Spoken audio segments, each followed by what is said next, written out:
L'Afrique a besoin de se repositionner pour devenir une destination touristique plus intéressante. C'est le message qui émerge de l'Indaba du tourisme, un important congrès professionnel qui se déroule chaque année.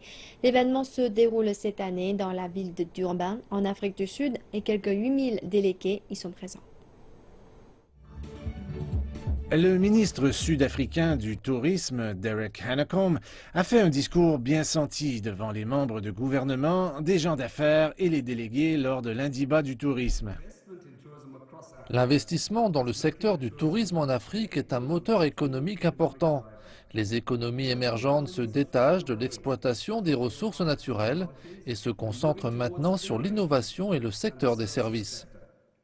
L'ONU estime que 50 millions de touristes étrangers vont venir en Afrique cette année, une hausse de 4%.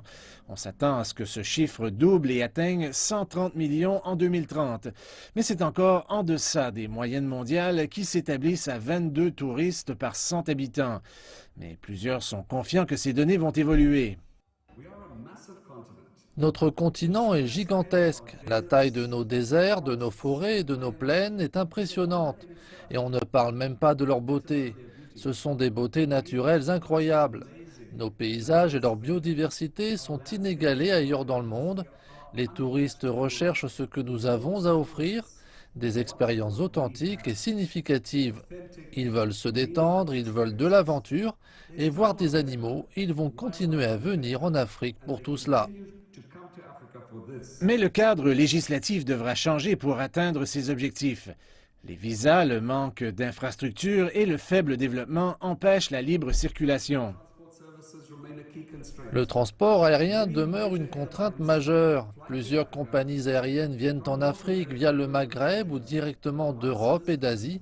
Mais une fois que les visiteurs sont sur le continent, ils ont des problèmes pour se déplacer de pays en pays.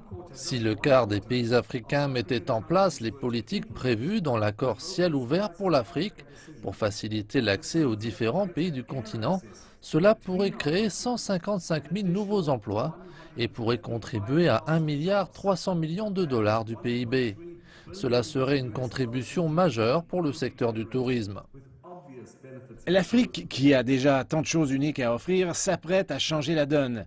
Le congrès de cette année se concentre aussi sur la formation et le développement des entreprises. Plusieurs partenariats vont aussi être conclus cette semaine entre différents pays pour partager leurs connaissances et leur expérience.